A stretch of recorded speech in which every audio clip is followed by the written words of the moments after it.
I've been on this ridge since 1981. It's absolutely beautiful. You're amongst the pines and the oak trees and the peace and quiet. It's home. The morning of November 8th, 2018 started out to be a normal morning. I came out on the porch with my coffee and I smelt smoke. I called 911 and the dispatch said, "There's a fire in Concal. If you need to go, go now." I was gonna go to work, needed to go to the gas station because my car was on empty. And when I got up to the top, the flume of smoke that I saw was just beyond me. I've never seen anything like it before. This was becoming apparent that this was going to be catastrophic. Power is very essential for rural health communities because this is all the patients have in the communities for health care. I was in Santa Barbara, so it was something we were tracking. We track all the wildfires. We did have public health information from Butte County. It became clear there was a mass evacuation. We knew what the rate of diabetes was. If those people are evacuating in a crisis, they may be without their insulin. And we just said, let's get in the truck and go.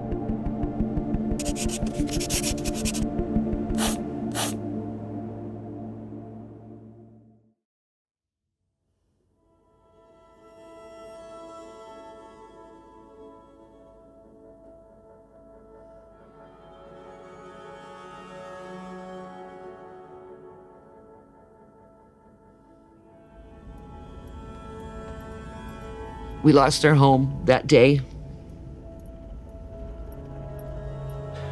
Destroyed. We never expected it. I didn't leave with much. We lost everything.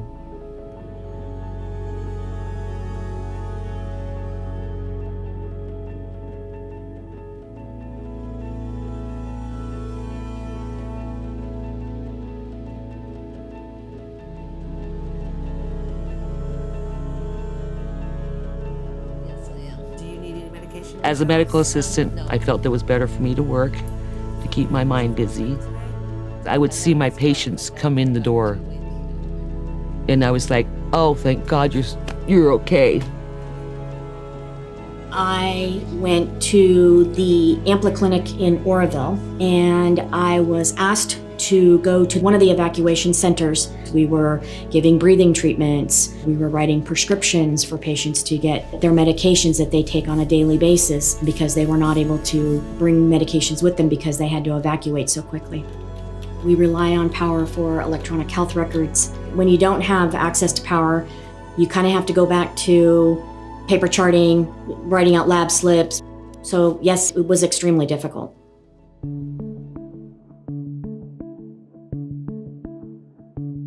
Extreme weather events increasingly are affecting the delivery of healthcare services, which in turn affects people's health. Modern healthcare presumes the availability of power. So the loss of power means the loss of services.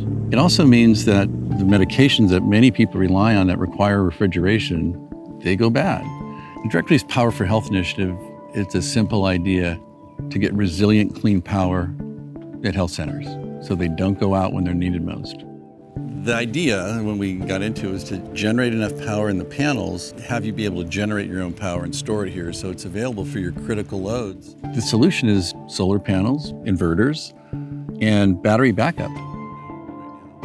A resilient power grid is enormous for these types of rural communities.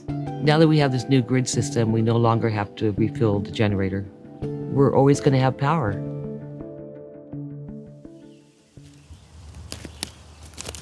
We continue to see the devastating effects in different ways. It takes a while to bounce back. You see these sprouts coming up. I think it's looking for those signs in society, and we are hopeful that a simple solution can mean the difference between life and death. None of those people that died in that fire will never be forgotten.